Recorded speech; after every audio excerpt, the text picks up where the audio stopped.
Shalom semuanya. Pada tanggal 23 sampai 25 Oktober 2024 di Cleveland, Tennessee akan diadakan Simposium Pentakosta ketiga. Simposium adalah pertemuan beberapa pembicara ahli yang menyampaikan uraian singkat tentang topik tertentu atau tentang beberapa aspek dari topik yang sama. Jadi Simposium Pentakosta ketiga ini artinya hanya membicarakan Pentakosta ketiga. Acara ini diselenggarakan sebagai kolaborasi dari GBI Jalan Jenderal Gatot Subroto, Church of God yang diwakili Pentecostal Theological Seminary atau PTS, Lee University, dan North Cleveland Church of God, dan beberapa sinode Pentakosta lainnya. Bagi saya, hal ini merupakan suatu surprise, kejutan, mengingat selama ini banyak terjadi perdebatan mengenai Pentakosta ketiga, terutama di Indonesia. Hal ini memang sesuai dengan yang dikatakan oleh Tuhan Yesus dalam Yohanes 4 ayat 44, bahwa seorang nabi tidak dihormati di kampung halamannya sendiri. Wow.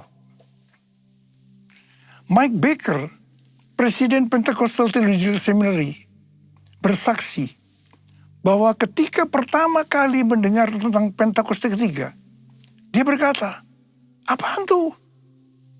Tapi tidak lama kemudian, Tuhan mentransformasi pikiran dan hatinya, sehingga Mike Baker lah yang Tuhan pakai untuk menyelenggarakan Simposium Pentakosta ketiga.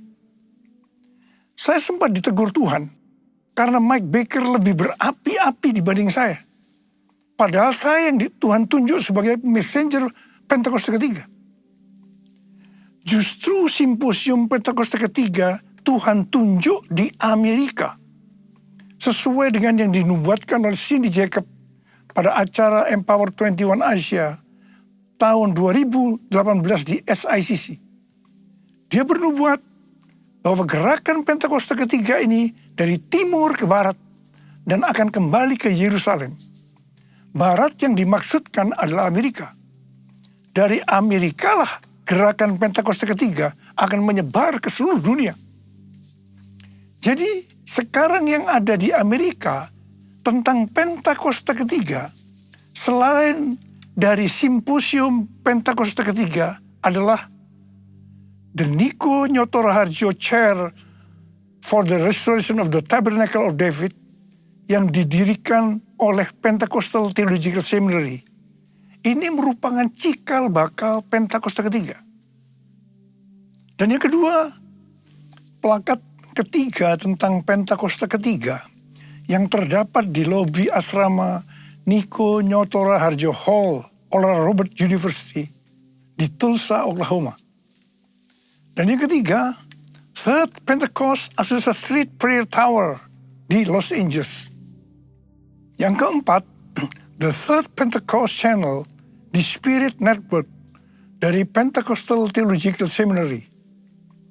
Dan yang kelima, sedang dikerjakan Niko Nyoto Raharjo Prayer Center di gedung pusat Church of God di Cleveland, Tennessee. Ini adalah menara doa pusat untuk Church of God. Church of God berusia 138 tahun dan berada di 194 negara dengan jumlah jemaat sekitar 8,3 juta orang. Ruangan yang dipakai adalah tempat yang biasa dipakai bersidang oleh Executive Council, yaitu Executive Committee dan Council of 18. Ini tempat yang bisa dikatakan eksklusif, tetapi sekarang dipersembahkan untuk menara doa. Pada waktu sidang Executive Council tanggal 18 September 2024 yang lalu, dalam rekaman saya diminta untuk berkata bahwa hari ini adalah hari yang berbahagia dan bersejarah. Karena hari ini ruang Executive Council dipakai untuk terakhir kalinya. Sebab selanjutnya akan dibuat Niko Nyoto Raharjo Prayer Center. Hari-hari ini Pentakosta ketiga sedang dicurahkan untuk menyelesaikan amanat agung. Api Pentakosta menyala, api Pentakosta menyala, api, api, api, api, api, api Pentakosta ketiga, api Pentakosta ketiga, api Pentakosta ketiga. Awal tahun 2009, Tuhan berbicara sangat serius kepada saya. Aku datang segera. Aku datang segera. Dengan gemetar saya bertanya, apa yang akan Tuhan kerjakan? Dan apa yang harus saya lakukan? Baru pertengahan tahun 2009, Tuhan menjawab, aku akan mencurahkan rohku. Pada saat roh kudus dicurahkan, akan terjadi seperti yang tertulis dalam Yoel 2, ayat 28 sampai dengan 32. Akan ada 3 tanda yang terjadi. Tanda pertama sesuai dengan Yoel 2 ayat 28 dan 29. Maka anak-anak, pemuda, orang tua akan dipakai Tuhan secara luar biasa. Haleluya. Tanda yang kedua, sesuai dengan Yoel 2 ayat 30. Maka mujizat akan terjadi luar biasa. Tapi tanda yang ketiga, sesuai dengan Yoel 2 ayat 31, akan terjadi goncangan yang luar biasa. Dengan adanya 3 tanda ini, maka Yoel 2 ayat 32 akan digenapi. Yaitu akan banyak orang yang berseru pada nama Tuhan. Dan mereka yang berseru akan diselamatkan. Akan terjadi penuaian jiwa besar-besaran. Jadi sebelum kedatangan Tuhan Yesus yang kedua kalinya, akan ada pencurahan Roh Kudus yang dahsyat. Ini akan mengakibatkan penuaian jiwa besar-besaran. Selama hampir 10 tahun, setiap kali saya berkhotbah, selalu saya memperkatakan akan terjadi goncangan yang dahsyat. Siapa yang mengira yang dimaksudkan dengan goncangan di sini adalah COVID-19? Pada acara Empower 21 Asia di SICC tahun 2013, Tuhan memberi nama pencurahan Roh Kudus yang terjadi sekarang ini sebagai Pentakosta ketiga. Definisi Pentakosta ketiga ada 5. Yaitu yang pertama, Pentakosta ketiga adalah pencurahan Roh Kudus yang dahsyat di zaman ini, melebihi yang terjadi di Azusa Street. Yang kedua, Pentakosta ketiga akan mengakibatkan penuaian jiwa yang terbesar dan yang terakhir sebelum Tuhan Yesus datang kembali. Dan yang ketiga, Pentakosta ketiga akan membangkitkan generasi Yeremia, yaitu anak-anak muda yang dipenuhi Roh Kudus, cinta mati-matian kepada Tuhan Yesus, tidak kompromi terhadap dosa, dan akan bergerak untuk memenangkan jiwa. Dan yang keempat, Pentakosta ketiga lahir di Indonesia dan bergerak ke bangsa-bangsa. Gerakan ini dari timur ke barat dan kembali ke Yerusalem. Dan yang kelima, Pentakosta ketiga akan memberikan kuasa untuk menyelesaikan amanat agung. Dan setelah itu Tuhan Yesus datang kembali. Definisi Pentakosta ketiga ini bukan saya yang mendapatkan. Tetapi saya hanya menyusun atau menyimpulkan pasal-pasal nubuatan atau penglihatan dari hamba-hamba Tuhan menjadi satu kesatuan yang namanya Pentakosta ketiga. Bagian saya adalah Tuhan berkata bahwa menjelang kedatangannya untuk kali yang kedua, Tuhan akan mencurahkan Roh Kudus yang mengakibatkan terjadinya penuaian jiwa yang besar. Nama pencurahan Roh Kudus itu adalah Pentakosta ketiga.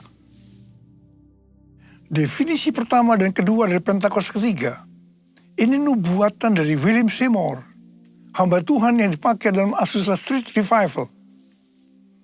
Definisi ketiga, ini penglihatan dari Pastor Russell Evans dari Planet Shakers, Melbourne. Definisi keempat adalah nubuatan dari Cindy Jacob.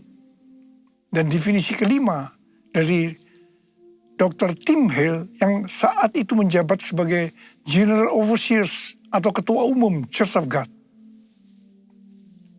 Pencurahan Roh Kudus yang dahsyat yang terjadi hari-hari ini, namanya adalah Pentakosta ketiga. Pentakosta pertama terjadi di kamar loteng Yerusalem sekitar 2000 tahun yang lalu. Pentakosta kedua adalah pencurahan Roh Kudus yang terjadi di Azusa Street Revival. Apakah Pentakosta ketiga merupakan istilah yang valid? Jawabannya ya, valid. Sebab sebelum muncul istilah Pentakosta ketiga, istilah Pentakosta pertama dan Pentakosta kedua telah disebutkan oleh para tokoh kegerakan Pentakosta. Dengan demikian, penyebutan istilah Pentakosta ketiga dapat dikatakan sudah ada pola yang mendahulunya. Selain itu, istilah ini juga sudah terkonfirmasi secara internasional. Itu sebabnya menolak Pentakosta ketiga berarti menolak Pentakosta kedua, berarti menolak keseluruhan peristiwa Pentakosta. Penggunaan istilah Pentakosta pertama dan Pentakosta kedua sudah pernah disebutkan oleh hamba-hamba Tuhan seperti John Fletcher, John Wesley, Frank Bartleman, David Wesley, Mylan, Frank Harrington, dan lain-lain.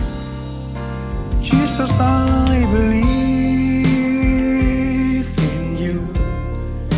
Jesus, I belong to you. You're the reason that I live, the reason that I sing. Jesus, I believe in you. Jesus, I belong to you. You're the reason that I live, the reason that I sing with all I am. Ada banyak pertanyaan mengenai soal Pentakosta. Kalau ada Pentakosta pertama, kedua, dan ketiga, apa ada yang keempat, kelima, dan seterusnya? Ini jawabannya. Yang pertama, ada nubuatan William Seymour di tahun 1910 bahwa dalam 100 tahun yang akan datang akan ada kebangunan rohani lain seperti yang terjadi di Azusa, dan kemuliaan Shekinah akan kembali, dan kegerakan Allah tersebut akan lebih besar dan lebih luas dari yang terjadi di Azusa. Tidak hanya terjadi di satu tempat atau kepada beberapa orang saja, melainkan akan menjangkau seluruh dunia. Dan kegerakan itu tidak akan berakhir bahkan sampai kedatangan Tuhan. Berdasarkan nubuatan ini, saya percaya bahwa Pentakosta ketiga adalah pencurahan Roh Kudus yang terakhir sebelum kedatangannya. Jadi tidak ada Pentakosta keempat, kelima, dan seterusnya. Yang kedua, Alkitab mengajarkan Tuhan Yesus akan datang segera, sewaktu-waktu, sehingga setiap generasi dalam kurun waktu kedatangan Tuhan Yesus yang pertama sampai dengan kedatangan Tuhan Yesus yang kedua memiliki hak untuk percaya bahwa mereka hidup di hari-hari terakhir. Artinya, mereka adalah generasi terakhir. Sebagai contoh, seperti yang dikatakan oleh Rasul Paulus dalam 1 Tesalonika 4 ayat 17 yang berkata, sesudah itu kita yang hidup, yang masih tinggal, akan diangkat bersama-sama dengan mereka dalam awan, menyongsong Tuhan di angkasa. Demikianlah kita akan selama-lamanya bersama-sama dengan Tuhan Yesus. Pertanyaannya, apakah kita sepakat dan juga percaya Tuhan Yesus datang segera? Jika kita percaya Tuhan Yesus datang segera, berarti kita percaya bahwa ini adalah penuaian jiwa yang terbesar dan yang terakhir sebelum Tuhan Yesus datang kembali. Ini juga berarti kita percaya pencurahan Roh Kudus Pentakosta ketiga adalah yang terakhir. Tidak ada Pentakosta keempat, kelima, dan seterusnya. Banyak peristiwa pencurahan Roh Kudus yang terjadi sepanjang sejarah gereja.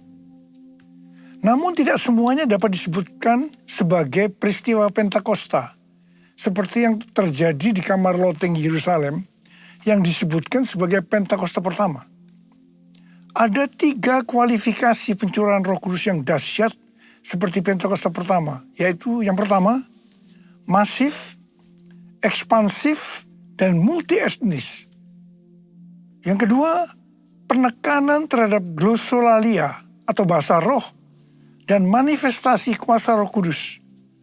Dan yang ketiga, memiliki korelasi langsung kepada penyelesaian amanat agung. Jika satu peristiwa pencurahan Roh Kudus kurang memenuhi salah satu kualifikasi saja, maka tidak dapat disebutkan sebagai peristiwa yang memiliki kualifikasi sebagaimana Pentakosta pertama, betapapun dahsyatnya. Artinya, satu peristiwa pencurahan Roh Kudus disebutkan sebagai Pentakosta kalau memiliki 3 kualifikasi pencurahan Roh Kudus seperti Pentakosta pertama. Ku buka hati untuk Roh-Mu Tuhan, ku buka hati menyembah-Mu Yesus. Jamahlah kami, penuhi kami dengan kuasa Allah Maha Tinggi. Dengan kuasa Allah Maha Tinggi.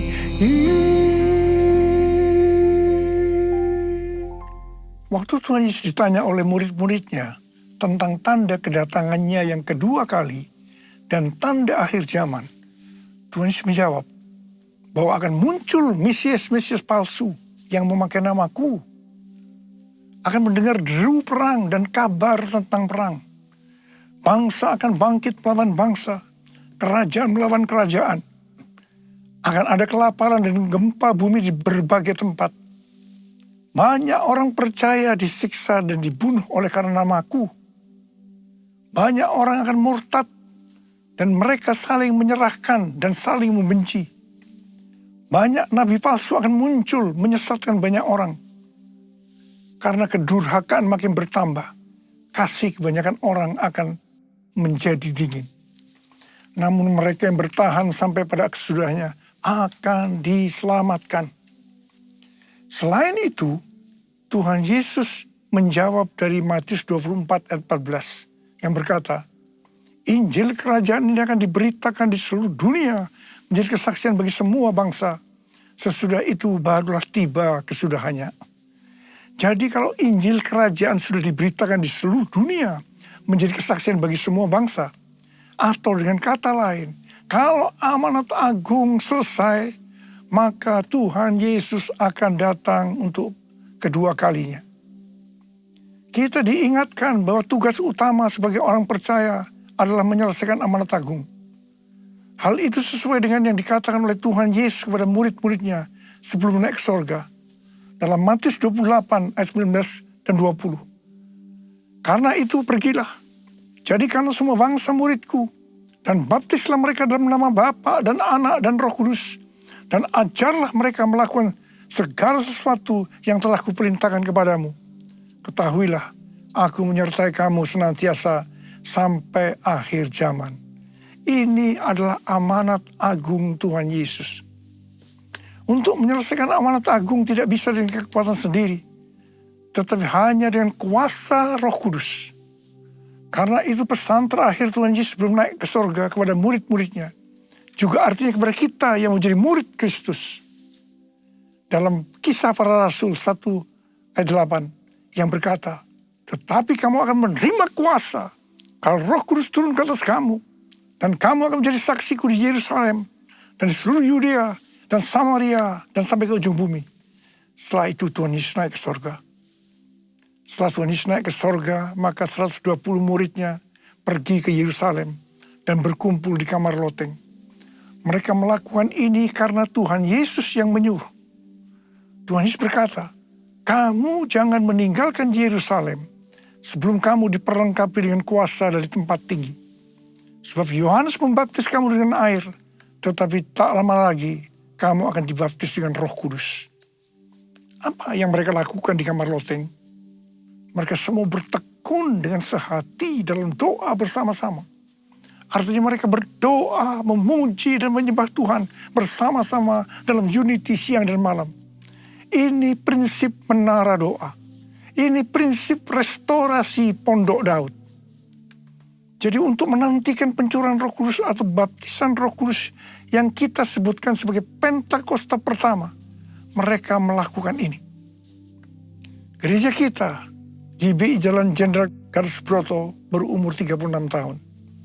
DNA yang Tuhan berikan adalah restorasi Pondok Daud. Kita tidak pernah memikirkan bahwa semua yang kita lakukan adalah untuk mempersiapkan pencurahan Roh Kudus Pentakosta ketiga. Selama 10 hari murid-murid Tuhan Yesus di kamar loteng, mereka berdoa, memuji dan menyembah Tuhan dalam unity siang dan malam. Dan pada hari yang ke-10, yaitu pada hari Pentakosta, Roh Kudus dicurahkan. Hal itu diawali dengan suara seperti tiupan angin keras. Kemudian tampaklah lidah-lidah seperti nyala api, hinggap kepada mereka masing-masing. Dan mereka dibaptis dengan Roh Kudus. Mereka mulai berkata-kata dalam bahasa-bahasa seperti yang diberikan oleh Roh Kudus untuk mengatakannya. Itu adalah bahasa roh. Peristiwa pencurahan Roh Kudus ini disebutkan sebagai Pentakosta pertama. Setelah itu murid-murid Tuhan Yesus dipakai secara luar biasa untuk melakukan amanat agung. Pentakosta pertama ini dahsyat. Mengapa? Sebab dalam waktu beberapa ratus tahun, 70% dari dunia yang dikenal waktu itu, yaitu yang berada di bawah kekaisaran Romawi, menjadi Kristen. Pertanyaannya, apakah amanat agung sudah selesai? Belum. Karena itu pada tahun 1906, kembali Roh Kudus dicurahkan di Azusa Street. William Seymour, seorang hamba Tuhan, dipakai secara luar biasa. Pencurahan Roh Kudus ini disebutkan sebagai Pentakosta kedua. Pentakosta kedua ini dahsyat. Mengapa? Karena menghasilkan gerakan Pentakosta dan karismatik.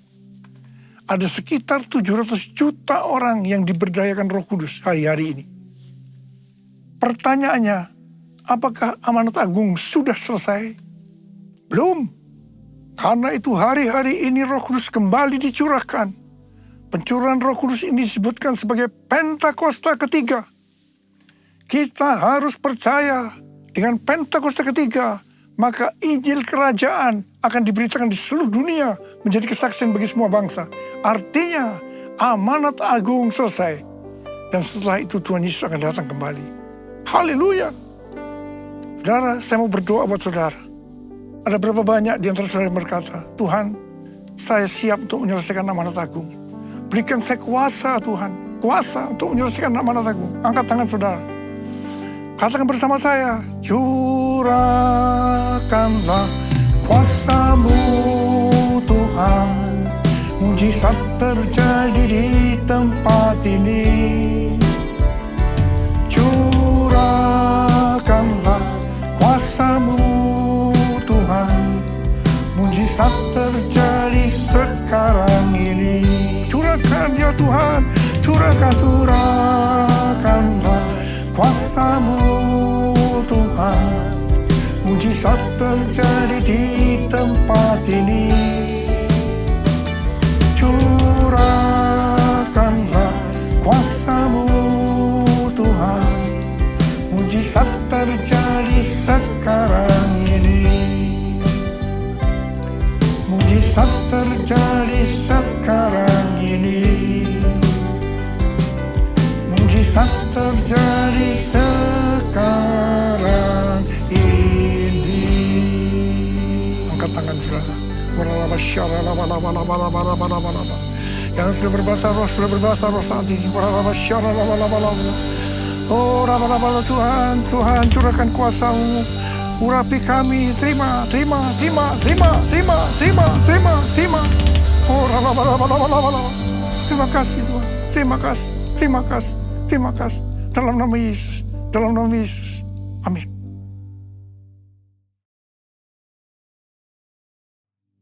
Kita akan masuk dalam perjamuan kudus. kita akan mengingat ayat ini. Sebab setiap kali kamu makan roti ini dan minum cawan ini, kamu memberitakan kematian Tuhan sampai Ia datang. Perjamuan kudus adalah perjamuan Tuhan Yesus sendiri. Setiap kali kita masuk ke dalam perjamuan kudus, Tuhan Yesus selalu berkata, biarlah ini menjadi peringatan akan daku. Karena itu mari arahkan hati kita kepada kebaikan Tuhan. Kita akan mengingat kebaikan Tuhan. Supaya kita lebih mengasihi Tuhan Yesus. Kita lebih mengasihi satu dengan yang lain. Mari tundukkan kepala. Bapa, siapakah kami sebelum kami mengenal Engkau? Kami semua orang berdosa. Upah dosa adalah maut, mati. Tetapi Engkau yang tidak berdosa telah dijadikan dosa oleh karena kami. Engkau harus turun dari sorga mulia, menjelma menjadi manusia, mati ganti kami dengan penderitaan yang luar biasa. Sungguh Tuhan luar biasa kasih-Mu pada kami. Engkau jadikan kami sebagai anak-anak-Mu. Engkau bela, Engkau tuntun, Engkau berkati, Engkau ajar kami. Kalau kami salah, itu Engkau ya Aba. Itu Engkau ya Aba. Saudara, Tuhan Yesus akan memberkati kita melalui perjamuan kudus ini. Tapi Tuhan mau kita makan dan minum dengan cara yang benar. Karena itu masing-masing sekarang introspeksi. Lihat keadaan dirimu masing-masing. Jangan menyimpan dosa. Kalau ada dosa yang Tuhan ingatkan, langsung minta ampun. Langsung minta ampun. Ampuni saya Tuhan, ampuni, ampuni. Kau melihat anak-anak-Mu ya Tuhan sedang menyelesaikan segala sesuatu dengan Tuhan. Ampuni kami ya Tuhan. Layakkan kami untuk masuk dalam perjamuan kudus. Bapa terima kasih. Kami akan masuk dalam perjamuan kudus dengan hati yang penuh ucapan syukur. Dalam nama Yesus. Amin. Sekarang, mari. Angkat roti di tangan kanan kita tinggi-tinggi. Sebab apa yang telah kuteruskan kepadamu telah aku terima dari Tuhan. Yaitu bahwa Tuhan Yesus pada malam waktu Ia diserahkan mengambil roti. Dan sesudah itu Ia mengucap syukur atasnya. Ia memecah-mecahkannya dan berkata, inilah tubuhku yang diserahkan bagi kamu. Perbuatlah ini menjadi peringatan akan aku. Saudara dikasih Tuhan. Bukankah roti yang kita pecah-pecahkan ini adalah persekutuan kita dengan tubuh Kristus. Mari kita makan dalam nama Yesus.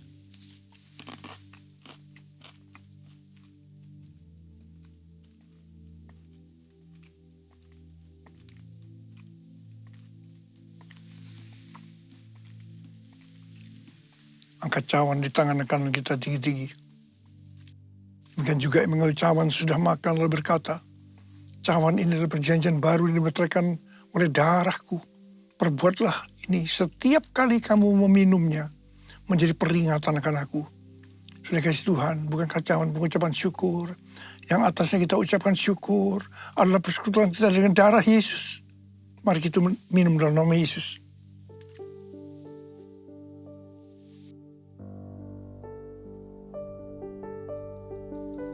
Ucapkan syukur dan terima kasih dengan suara. Tuhan terima kasih ya Tuhan. Terima kasih ya Tuhan. Terima kasih ya Tuhan. Terima kasih Tuhan. Oh terima kasih. Engkau melihat anak-anak-Mu Tuhan. Mereka membutuhkan pertolongan Tuhan. Mereka membutuhkan jamahan Tuhan. Jamah mereka satu persatu ya Aba. Jamah mereka. Saat ini Kau sedang menyembuhkan yang sakit, sedang membebaskan yang terikat. Engkau sedang menghibur yang susah. Engkau menguatkan yang lemah. Engkau memberikan pengharapan yang baru bagi yang mereka datang dengan keadaan putus pengharapan. Tuhan Kau baik. Engkau baik. Kau sungguh baik buat kami semua. Terima kasih ya Tuhan. Terima kasih buat semuanya ini. Terima kasih ya. Terima kasih Yesusku, terima kasih Yesusku. Puji syukur hanya bagi Tuhanku. Terima kasih Yesusku, terima kasih Yesusku. Puji syukur hanya bagi Tuhanku. Terima kasih. Terima kasih Yesusku, terima kasih Yesusku. Puji syukur hanya bagi Tuhanku. Terima kasih Yesusku, terima kasih Yesusku. Puji syukur hanya bagi Tuhanku. Puji syukur hanya bagi Tuhanku.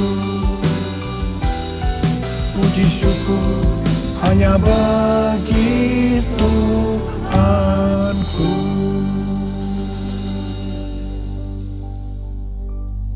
Mari angkat tangan kita di hadapan Tuhan. Terimalah berkat Tuhan.